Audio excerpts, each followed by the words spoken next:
اللهم صل على سيدنا ومولانا محمد معدن الجود والكرم وآله وأصحابه الكرام وابنه الكريم وبارك وسلم صلاة دائمة سرمدا أبدا بحمده تعالی وبکرم مصطفیٰ صلی اللہ تعالی علیہ وسلم۔ آج کی شب میں قرآن عظیم کے 15 پارے مکمل ہو چکے ہیں، یعنی ہمارے نصف قرآن عظیم کی تلاوت مکمل ہو چکی ہے۔ اللہ تبارک و تعالی بقیہ نصف قرآن صحیح تجوید سے پڑھنے اور آپ کو سماعت کرنے کی توفیق عطا فرمائے۔ آج ہم نے سورۃ الاسراء، جس کو سورہ بنی اسرائیل بھی کہا جاتا ہے، اس کی تلاوت کی، اور سورۃ الکہف، سورہ کہف کی تلاوت کی ہے۔ یہ دو بہت عظیم صورتیں ہیں قرآن عظیم میں، بالکل درمیان میں آئی ہیں یہ دونوں صورتیں، اور شروع ہی میں اللہ تبارک و تعالیٰ نے اس میں جو بنی اسرائیل سورہ ہے، اس کو سورۃ الاسراء بھی کہا گیا ہے، پاکی بیان کی اپنی، اور نبی پاک صلی اللہ علیہ وسلم کی معراج کا تذکرہ شروع ہے۔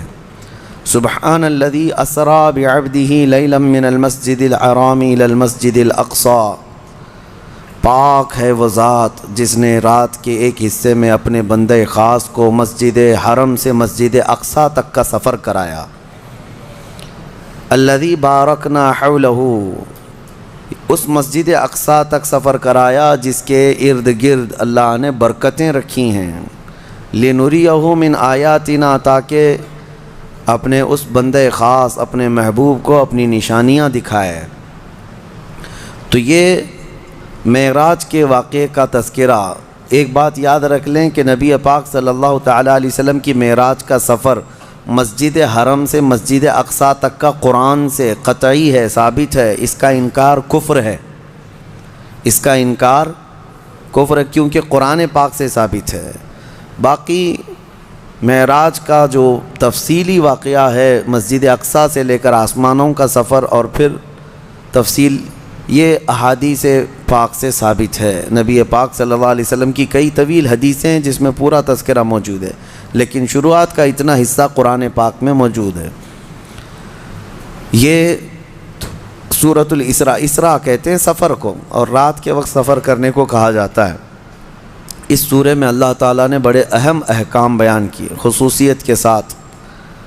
اللہ فرماتا ہے تمہارے رب نے یہ فیصلہ فرما دیا کہ تم اللہ کے سوا کسی کی عبادت نہ کرو اور اپنے والدین کے ساتھ اچھا سلوک کرو۔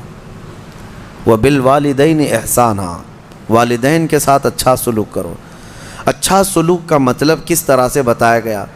اِمَّا يَبْلُغَنَّ عِنْدَكَ الْكِبَرَ أَحَدُهُمَا أَوْ كِلَاهُمَا فَلَا تَقُلْ لَهُمَا أُفٍّ، ان دونوں میں سے کوئی ایک بڑھاپے کو پہنچ جائے یا دونوں بوڑھے ہو جائیں۔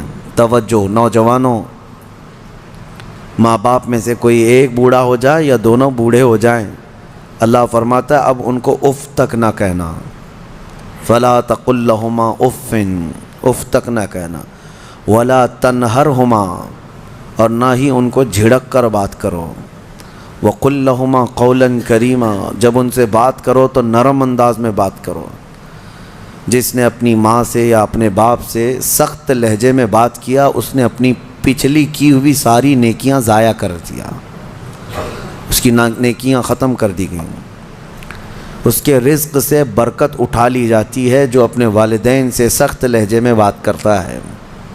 نافرمان، جس نے اپنے والدین کا دل دکھایا۔ حدیث پاک میں میرے آقا صلی اللہ علیہ وسلم فرماتے ہیں، حضور فرماتے ہیں میں اگر چاہوں تو اس کے گھر کو آگ لگا دوں دنیا میں ہی، اس کو جینے کا کیا حق ہے؟ یہ سخت ترین چیز ہے۔ ہمارے بچے، ہمارے نوجوان، ان کو ایسا لگتا ہے ماں باپ بالکل عام سے لوگ ہیں، جیسے چاہیں ویسے بات کریں۔ انہوں نے تمہیں لاڑ و پیار سے پالا ہے تو اس کا مطلب یہ نہیں ہے کہ تم ان کے اوپر حاکم بنو۔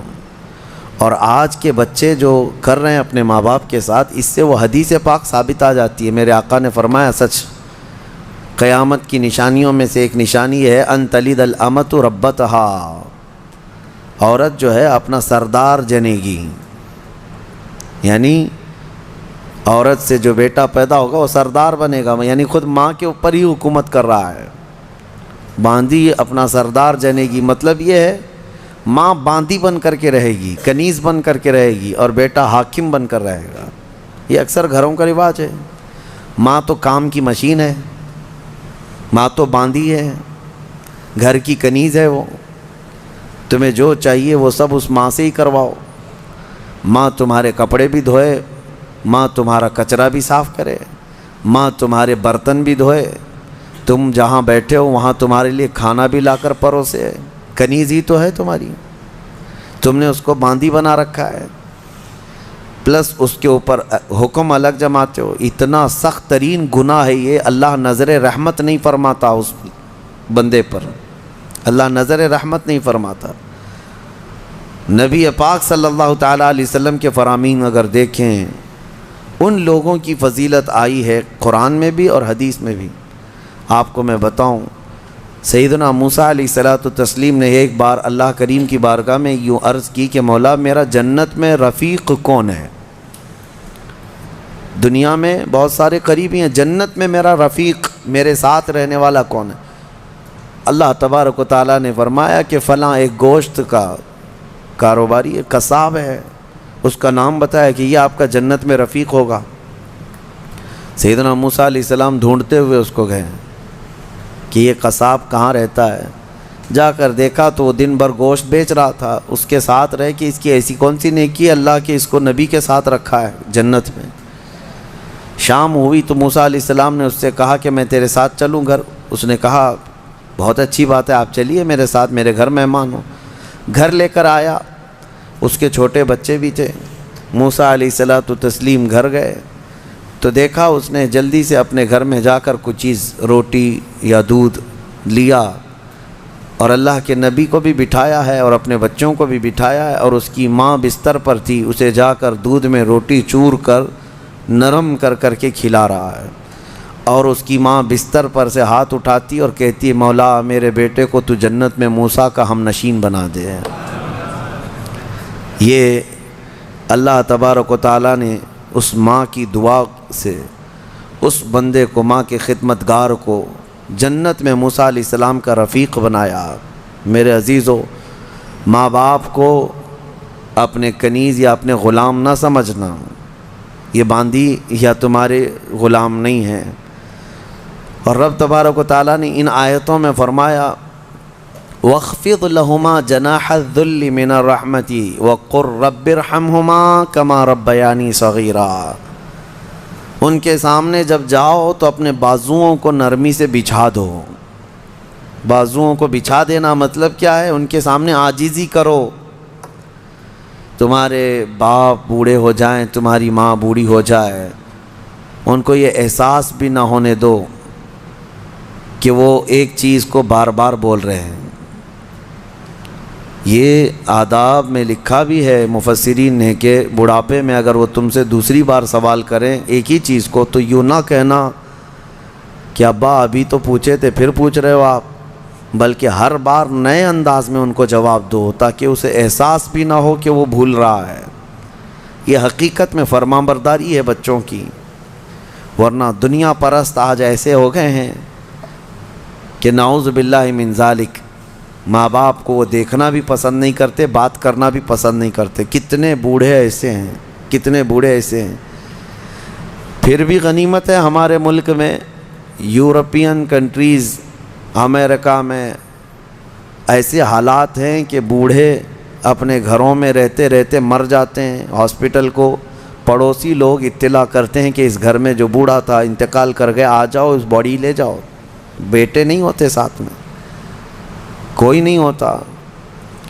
اور آپ پوچھ لینا، مجھے وہاں کے رہنے والوں نے بتایا ہے کہ ایک بوڑھا یا ایک بوڑھی عورت کو کبھی کوئی پوتا ملنے آئے تو اس دن اس کی عید کا دن ہوتا ہے۔ وہاں پر بہت اس کو اہمیت دی جاتی ہے کہ کسی کا پوتا یا کسی کا نواسا، ناتی ملنے کے لیے آ گیا بوڑھے کو، تو کہا گیا کہ اس کا گھر جو ہے عید کی طرح ہو جاتا ہے، اتنی خوشیاں ہوتی ہیں۔ اس طرح سے اولاد کو دور کرنے کا نظام بنا کر وہ دنیا میں امن کی بھی بات کرتے ہیں۔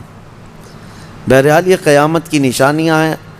حضور پاک صلی اللہ تعالیٰ علیہ وسلم نے اس شخص کے لیے ہلاکت کی دعا کی ہے منبر پر کھڑے ہو کر کے میرے آقا نے ہلاکت کی دعا کی ہے، مولا وہ شخص ہلاک ہو برباد ہو جائے۔ حضرت جبرائیل امین نے پر کھڑے ہو کر کے میرے آقا نے ہلاکت کی دعا کی ہے، مولا وہ شخص ہلاک ہو برباد ہو جائے۔ حضرت جبرائیل امین نے دعا کی اور حضور نے آمین کہا۔ وہ شخص ہلاک و برباد ہو جائے جو اپنے ماں باپ کو پایا لیکن ان کی خدمت نہیں کر سکا، ان کی خدمت نہیں کر سکا اور ان کو راضی کر کے جنت نہیں حاصل کر سکا، ایسا شخص ہلاک و برباد ہو جائے۔ حضور نے آمین کہا۔ اس بات کو سمجھو، کتنی مائیں ہیں جو ہمارے پاس اپنے بچوں کے متعلق کہتی ہیں، کتنے باپ ایسے ہیں جو اپنے بچوں کے متعلق ہمارے پاس کہتے ہیں، اور کتنے تو ایسے ہیں جو یہ کہتے ہیں کاش میری اولاد نہ ہی ہوتی تو میں سکون سے ہوتا۔ تو تم ایسے تو نہ بن جاؤ کہ تمہارے والدین تمہارے پیدا ہونے پر بھی افسوس کرنے لگ جائیں، وہ زیادہ دن تک تمہارے ساتھ رہنے والے نہیں ہیں، کیا خبر۔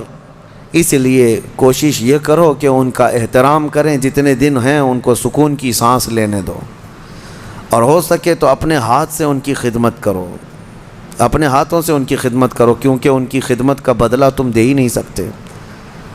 جب تم ماں کے پیٹ میں 9 مہینے تھے، ایک جھٹکا جو تم نے لگایا، تم 7 بار اپنی ماں کو حج کرا کر کے بھی اس جھٹکے کا اجر نہیں دے سکتے، اس کا بدلہ نہیں چکا سکتے۔ تم اپنی ماں کو کندھے پر بٹھا کر حج بھی کرا لو 7 مرتبہ، تب بھی تم اس کا وہ حق نہیں ادا کر سکتے۔ بہت بڑا عظیم حق ہے، اور کتنے ہلکے میں دھڑلے سے نوجوان اپنی ماؤں کو گالیاں تک دیتے ہیں، نعوذ باللہ۔ اور فرمایا گیا کہ جب ماں باپ، ایک نشانی میں آپ کو بتا دوں آپ کی زندگی کی، سب کو بتا دیتا ہوں، اپنی اپنی زندگی میں اس کو جانچ لینا۔ ابھی کل ہی کی بات ہے، میرے سامنے ایک بات آئی تھی، تجربے کی ہے اس لیے میں آپ کے سامنے کہہ رہا ہوں۔ اللہ ایسا ہرگز نہ ہونے دے ہمارے گھر میں، جس دن ماں اور باپ بیٹے سے بات کرنے میں ڈرنے لگ جائیں کہ پتہ نہیں بیٹا ناراض نہ ہو جائے، فرمایا گیا اس دن اس کے رزق کے دروازے بند ہو چکے ہوں گے، اس کی برکت کے دروازے ختم ہو چکے ہیں۔ ماں باپ جب بچے سے ڈرنے لگ جائیں کہ کچھ کہوں گا تو بیٹا روٹھ نہ جائے، الٹا جواب دے دے گا، رس کر کے روٹ کر کے گھر چھوڑ کر بھاگ جائے گا، یہ سب حالات سے جب ماں باپ تم سے بات کرنے میں ڈرنے لگ جائیں، ڈانٹنا تو وہ بہت پہلے ہی چھوڑ چکے ہیں، اب بات کرنے میں بھی ڈرنے لگ جاتے ہیں جب بچہ جوان ہوتا ہے۔ اصل خدمت اور اصل فرمانبرداری یہی ہے کہ تم جوان اور طاقتور ہو اور وہ بوڑھے ہو چکے ہیں، اور جب ماں باپ جوان رہتے ہیں اور بچہ چھوٹا ہوتا ہے سب ادب کرتے ہیں، کیونکہ اس وقت ماں باپ طاقتور ہیں، کما بھی رہے ہیں، اور بچے کے اندر طاقت نہیں، وہ عزت ہی کرتا ہے، احترام کرتا ہے۔ اصل عزت اور احترام اس وقت ہے جب تم کما رہے ہو، طاقتور ہو گئے ہو اور ماں باپ بوڑھے ہو چکے ہیں۔ اب دیکھا جائے گا تمہارا امتحان کہ تم اپنے ماں باپ کے ساتھ اب کس طرح سلوک کرتے ہو۔ اللہ کریم ہم سب کو والدین کی فرما برداری عطا فرمائے، اور جن کے والدین موجود ہیں وہ خدمت کر کے وہ جنت حاصل کریں۔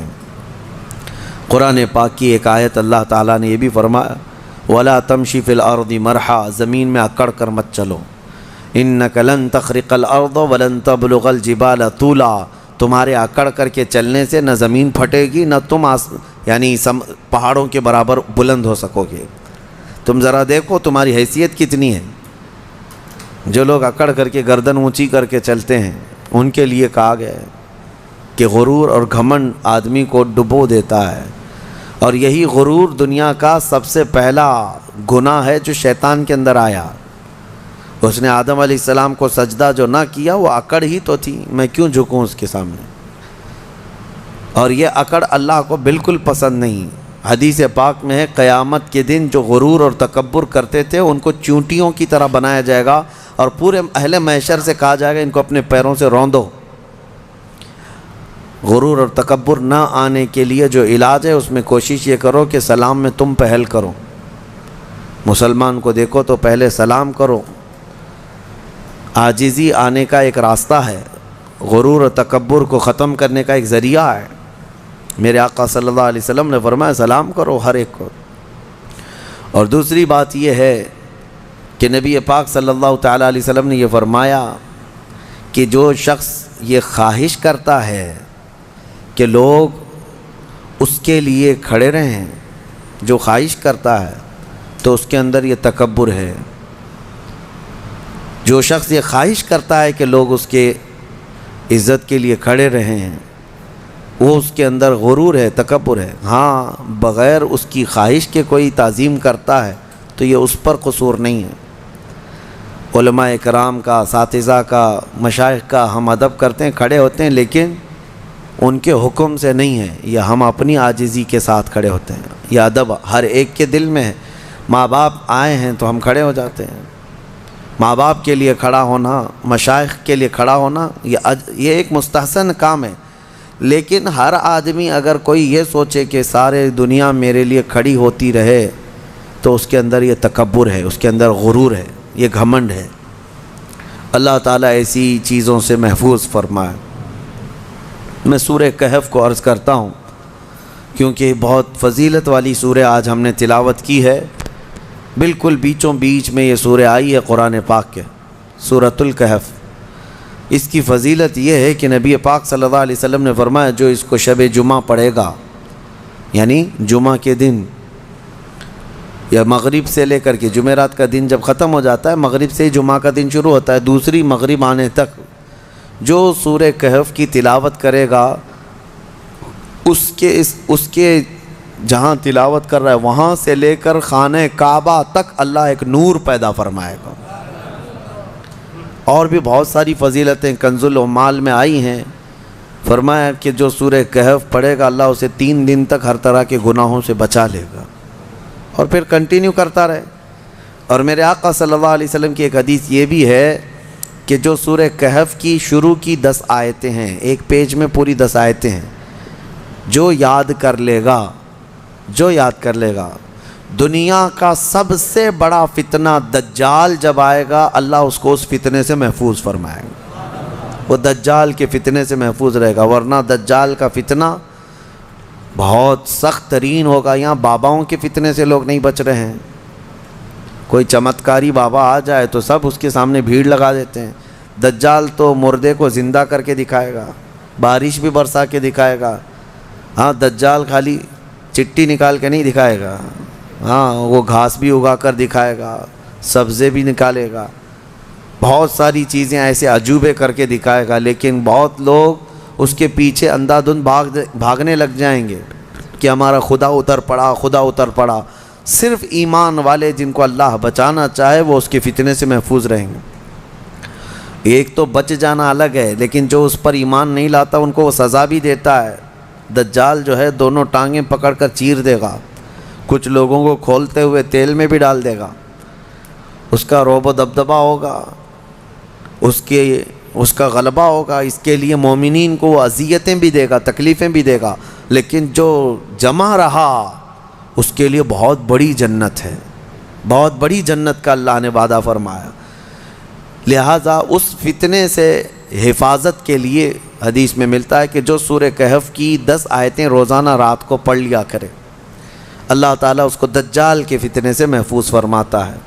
اللہ کریم ہم سب کو دجال کے آنے تک دنیا میں نہ رکھے۔ اگر فتنہ اللہ تبارک و تعالیٰ کوئی آزمائش کا ارادہ فرمائے تو ہمیں بغیر آزمائے، بغیر فتنے میں مبتلا کیے دنیا سے اٹھا لے، ہمیں صحیح و سلامت اللہ موت عطا فرمائے۔ اس پورے پارے میں 3 سوالات کرنے کے لیے یہودی آئے تھے حضور صلی اللہ علیہ وسلم کے پاس۔ اب ایک بات میں بتاتا ہوں، یہ سورہ جو اتری ہے نا پوری، یہودی جو ہے ٹیسٹ لینے کے لیے آئے تھے کہ اللہ کے آخری نبی ہیں تو ہم کچھ ایسے سوالات کریں گے جن کے جواب عربوں کو تو نہیں معلوم تھے، عربوں کو نہیں معلوم، وہ صرف اہل کتاب جانتے تھے۔ وہ 3 سوالات کیا لے کر کے آئے تھے حضور صلی اللہ علیہ وسلم سے؟ انہوں نے کہا روح کس کو کہتے ہیں؟ روح جہاں معلوم ہے سب کے پاس ابھی، روح کس کو کہتے ہیں؟ دوسرا ان کا یہودیوں کا سوال تھا اصحاب کہف کون تھے اور کتنے تھے؟